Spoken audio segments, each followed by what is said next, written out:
আসসালামু আলাইকুম। সুমন আপনাকে যুক্ত করা আছে, বলেন আপনি। হ্যালো, হ্যাঁ, বলেন। আসিফ ভাই শুনতে পাচ্ছেন? হ্যাঁ, শুনতে পাচ্ছি, বলেন। ভাই আমি প্রায় ২-৩ মাস যাবত এই লাইভে যুক্ত হওয়ার চেষ্টা করতেছি ভাই, পারতাছি না ভাই। ভাই রে, আপনি তো আমার চোখ মুখ খুইলা দিছেন ভাই, বুঝছেন? শুনতেছেন? আচ্ছা, আচ্ছা, হ্যাঁ, বলেন। শুনতেছি। ৪০ বছর জীবনে অতিবাহিত করে ফেলাইছি, বুঝছেন? হ্যাঁ, ৫ ওয়াক্ত নামাজ কালাম সবকিছু দিয়ে। ঠিক আছে? আচ্ছা। লাইফটা পরিপূর্ণ ছিল, খুব রিলিজিয়াস ছিলাম। বুঝতে পারছেন? তো এখন কি তো হইলো তাইলে? আপনার লাইভ গুলা দেখার পর থেকে ভাই চক্ষু টক্ষু সব খুলে গেছে ভাই। আরো নিজে রিসার্চ টিসার্চ করছি, আপনার সবগুলা যত ভিডিও ভিডিও আছে সব ঘাইটা ঘাইটা দেখছি। তারপরে ইমরান ভাই যে ভিডিও গুলো আছে এগুলো দেখছি ভাই। তো এখন মানে মনে হইতেছে জীবনটাই আমার বাতিল। মানে আমি কি করলাম জীবনটা, আমার তো জীবনের মানে ২ ভাগ শেষ হয়ে গেছে গা, ৩ ভাগের ২ ভাগ শেষ হয়ে গেছে গা। আমি একটা ভ্রান্ত একটা হয়েছিলাম, বুঝছেন? আচ্ছা। কিন্তু তা আপনি তো আপনাদের ভাই ভাই অনেক অনেকগুলা ধন্যবাদ জানানো খুব হুর দরকার। লস হয়ে গেল তো। আপনার তো অনেকগুলো হুর লস হয়ে গেল। এই যে আপনি যে কুফরির পথে চলে গেলেন, এটা তো আপনি আবার হুর পাইবেন? না ভাই আর হুর কি পাবো, মানে এখন তো সবই শেষ, জীবনই শেষ, বুঝছেন? যাই হোক ভাই, কিছু মনে করেন না, আপনার অনেক ধন্যবাদ ভাই। মানুষের যে এরকম চোখ খুলে গেলে সবাই এরকম ভালো, সবাই তো অন্ধ, মানে অন্ধের মতো বিশ্বাস। কি এক অবস্থা রে ভাই, তারপরে একটু চিন্তা ভাবনা করে ঠিক দেখেন আছে? আবার ধর্মে ফেরত যাওয়া যায় নাকি? হুর-টুর কিন্তু ভাই পাইবেন না। নাস্তিকতায় কিন্তু কোনো না হুর নাই।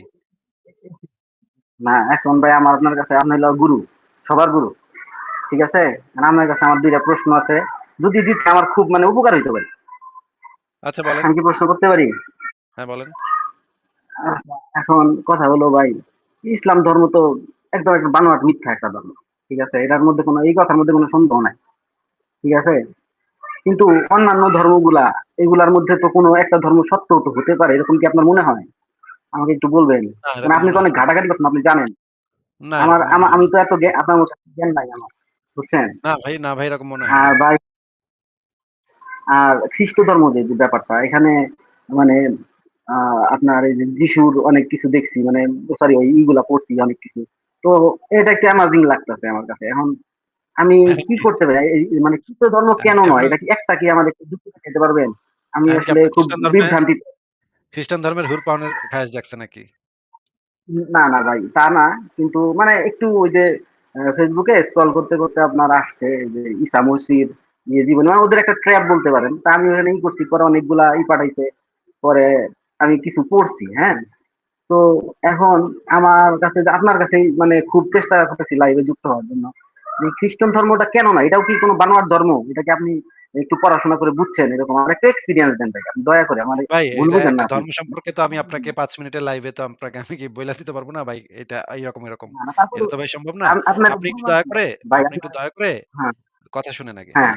আপনি একটু দয়া হ্যাঁ, করে বলেন। বাইবেলের যে ওল্ড টেস্টামেন্ট যে অংশটা, হ্যাঁ, সেইটা বাংলা অনুবাদটা ভালো করে পড়বেন। এরপরে পাশে জি, একটা জি, বালতি রাখবেন। বালতি রাখবেন, হ্যাঁ? খালি বালতি রাখবেন। কারণ জি, আপনার জি। বমি আসবে। অনেক বমি আসবে, বমি করতে হইব। তারপর আপনি ওই পুরা বাইবেলের ওল্ড হ্যালো? টেস্টামেন্টটা পুরাটা পড়বেন। ভাই, বলতেছি হ্যাঁ, তো হ্যাঁ, শুনেন আগে। হ্যাঁ, বাইবেলের ওল্ড শুনতেছি টেস্টামেন্টটা ভাই। পড়বেন। পাশে একটা হ্যাঁ, খালি বালতি রাখবেন। কারণ আপনার অনেক বমি আইবো। বমিটা ওই বালতিতে মানে বিছনা-টিছনা যেন নষ্ট করে না ফেলান, এজন্য আগে থেকে বলে দিচ্ছি। পাশে বালতি রাইখেন। হ্যাঁ। বমি আইবো, বমি করতে হইব। ঠিক আছে? তারপরে ওইটা শেষ করেন, শেষ না, করে আমার লাইভে আইন। ঠিক আছে ভাই? না ভাই, আরো কথা আছে শুনেন। মানে ওল্ড টেস্টামেন্ট তো লেখা হইছে আপনার ২৫০০ বছর আগে মোটামুটি। তাই না? ওল্ড টেস্টা এখন মানে বাইবেলে বলা আছে, যিশু বলেছেন, হ্যাঁ, নিউ টেস্টামেন্টে বলা আছে, যিশু বলেছেন যে, হ্যাঁ, "আমি আ মুসার দিনকে প্রতিষ্ঠিত করতে আমি এসেছি। মুসার হ্যাঁ, এটা বিধানকে আমি আমি পড়ছি। বাতিল করতে আসিনি।" এটা কথা আপনার আগে শুনে সংসদে নেন। পড়ছিলাম। সংসদে কথা আগে বক্তব্য কথা পড়ছিলাম। আগে হ্যাঁ। শুনে নেন, কথা আগে শুনে নেন। কথার মাঝখানে কথা বইলেন না ভাই। হ্যাঁ? আগে কথা শুনে নেন। জি ভাই, জি, জি ভাই। বলতেছে আ যীশু খ্রিস্ট বলতেছে যে, "আমি মুসার বিধানকে বাতিল করতে আসিনি। বরঞ্চ আমি মুসার বিধানকে প্রতিষ্ঠিত করতে এসেছি। পুরনো কেতাবে যেই কথা বলা আছে, ওল্ড টেস্টামেন্টে যেই কথা বলা আছে, সেটাকে আমি প্রতিষ্ঠিত করতে এসেছি। এক বিন্দু পুরনো কেতাব থেকে এক বিন্দু আমি বাতিল করতে আসিনি। আমি বরঞ্চ পুরনো গ্রন্থকে প্রতিষ্ঠিত করতে এসেছি।" এর মানে হচ্ছে যীশু খ্রিস্ট সেই জিনিসটাকে অ্যালাও করছে যে পুরনো ওল্ড টেস্টামেন্টে যেই জিনিসগুলো আছে, পুরাতন নিয়মে যেই জিনিসগুলো আছে সেগুলাকে যীশুখ্রিস্ট এসেছে প্রতিষ্ঠিত করতে। এটা আপনি বাইবেলেই খুঁজে পাবেন। বাইবেলের এই নিউ টেস্টামেন্টে খুঁজে পাবেন। যিশুর কথা এটা। ঠিক আছে? তো যিশু যেখানে জি। ওল্ড টেস্টামেন্টকে অ্যাপ্রুভ করতেছে, আপনি এসে যদি কন, "ভাই এটা তো ওল্ড টেস্টামেন্ট তো ২,৫০০ বছর আগে কত হাজার বছরে লেখা হইছে। এখন আর আমরা এখন কি খ্রিস্টানরা এগুলা মানে নাকি মানে না?" ভাই আপনি কইলে তো হইব না ভাই। যেখানে যিশু কয়ে দিছে যে সে মুসার দিনকে, মুসার বিধানকে, মুসার শরীয়তকে প্রতিষ্ঠিত করতে এসেছে। এখান থেকে এক বিন্দু নষ্ট করতে, বাতিল করতে আসে নাই। বরঞ্চ সেটাকে প্রতিষ্ঠিত করতে এসেছে। আচ্ছা আপনাকে আমি দেখায় দিচ্ছি। সেই জিনিসটা আমি দেখাই জি, দেই তাহলে এখানে। উপকার হয় ভাই, আ উপকার হয়। ভুল সেটা পথে হচ্ছে যাতে না যায়। সেটা হচ্ছে মুসার বিধানকে যে যিশু প্রতিষ্ঠা করতে এসেছে, সেই জিনিসটা আমরা একটু দেখে নেই। বাইবেল থেকে সরাসরি দেখে নিলেই তো ভালো হয়। আমরা তো যেহেতু রেফারেন্স ছাড়া জি। আমরা কথা বলি না, সেহেতু আমরা একটু দেখেই নেই। নতুন নিয়মে কি বলা আছে। আ এটা হচ্ছে নিউ টেস্টামেন্টে যে জিনিসটা বলা আছে, সেই জিনিসটা আমরা একটু পড়বো। এটা হচ্ছে নতুন নিয়ম মথি ৫ এর ১৭ থেকে ২০। এখানে যে জিনিসটা বলা আছে, আ এখানে যিশু বলতেছে, "ভেবো না যে আমি মসি বিধি ব্যবস্থা ও ভাববাদীদের শিক্ষা ধ্বংস করতে এসেছি। আমি তা ধ্বংস করতে আসিনি, বরং তা পূর্ণ করতে এসেছি। আমি তোমাদের সত্যি বলছি, আকাশ ও পৃথিবী লোপ না হওয়া পর্যন্ত বিধি ব্যবস্থার বিন্দু বিসর্গ লোপ হবে না। বিধি ব্যবস্থার সবই পূর্ণ হবে। তাই কেউ যদি এইসব আদেশের মধ্যে অতি সামান্য আদেশ অমান্য করে আর অপরকে তা করতে শিক্ষা দেয়, তবে সে স্বর্গরাজ্য থেকে স্বর্গরাজ্যে সবথেকে তুচ্ছ বলে গণ্য হবে। কিন্তু যারা বিধি ব্যবস্থা পালন করে ও অপরকে পালন করতে শিক্ষা দেয়, তারা স্বর্গরাজ্যে মহান বলে গণ্য হবে।" এর মানে হচ্ছে মসির বিধি ব্যবস্থাকে যীশুখ্রিস্ট আসছে প্রতিষ্ঠা করতে। তো মসির বিধি ব্যবস্থাটা কি ভাই? মসির বিধি ব্যবস্থা হচ্ছে ওল্ড টেস্টামেন্ট, যেটা হচ্ছে খুনাখুনি, মারামারি, কোপাকুপি, গণহত্যা, দাস বানাও, অমুকরে বাচ্চা-কাচ্চা ধইরা মাইরা ফেলো। বাচ্চা-কাচ্চা ধইরা আছাড় দিয়ে মাইরা ফেলো।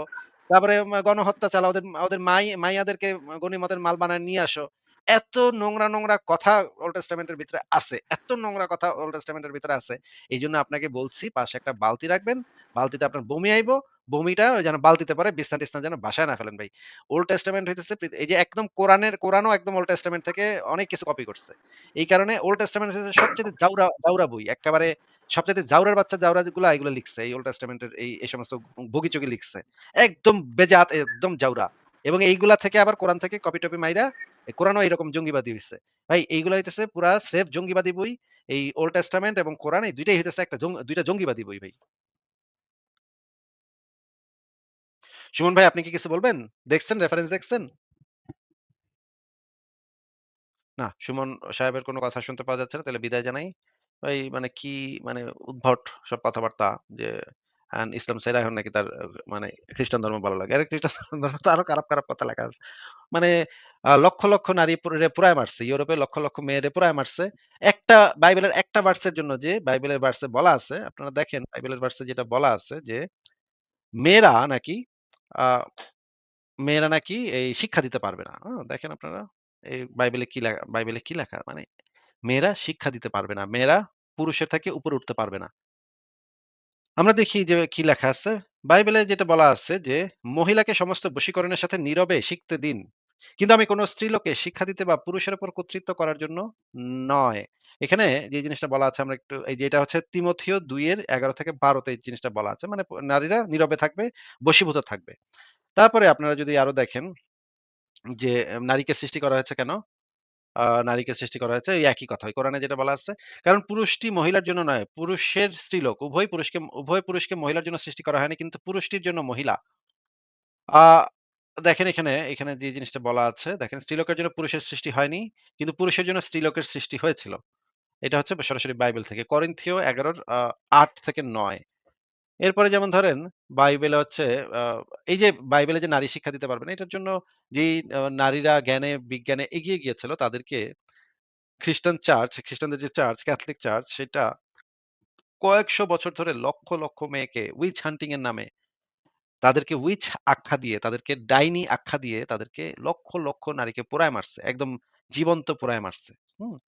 এইগুলা তো ভাই ঐতিহাসিক একদম রেকর্ডেড হিস্ট্রি। এগুলা তো কেউ আপনি চাইলেও অস্বীকার করতে পারবেন না। ক্যাথলিক চার্চের যে অপকর্ম এটা নিয়ে স্বয়ং পোপও লজ্জিত। পোপরাও মাঝে, মাঝে দেখবেন আপনারা তাদের যে লজ্জার কথা যে শত, শত বছর ধরে ইউরোপে কত, কত মেয়েদেরকে পোড়ায় মারছে তারা। এগুলা নিয়ে এখন পর্যন্ত তারা লজ্জা পোষণ করে। তাও যে ওদের একটু লজ্জা আছে, যে এটা ভালো যে তাদের একটু লজ্জা আছে। এই লজ্জাটা যেটা মুমিনদের নাই, ইসলামী মুমিনদের নাই। বাইবেলে মুরতাদ হত্যার বিধানও আছে। দেখেন আপনারা মুরতাদ হত্যার বিধানটা কি? এখানে দেখেন কি বলা আছে? নিউ কিং জেমস ভার্সন অনুসারে ২য় বিবরণ ১৩ র ৬ থেকে ১১। ৬ নম্বরে বলা, যদি তোমার ভাই, মাতার পুত্র, তোমার পুত্র বা কন্যা, তোমার স্ত্রী বা তোমার আত্মার মতো প্রিয় বন্ধু গোপনে তোমাকে প্ররোচিত করে বলে, চলো আমরা অন্য দেবতার পূজা করি, যাদের তোমরা কিংবা তোমাদের পূর্বপুরুষের চিনতো না। সেই দেবতাদের যাদের পূজা করে পৃথিবীর এক প্রান্ত থেকে আরেক প্রান্তের মানুষ। তখন তুমি তার কথা শুনবে না বা তাকে কোনোভাবেই সমর্থন করবে না। এমনকি তাকে দয়া করো না বা রক্ষা করার চেষ্টা করো না। বরং তুমি অবশ্যই তাকে হত্যা করবে। ১ম এ তোমারই হাত থেকে মৃত্যুদণ্ড কার্যকর হয়ে উঠবে। তারপর সবার হাত।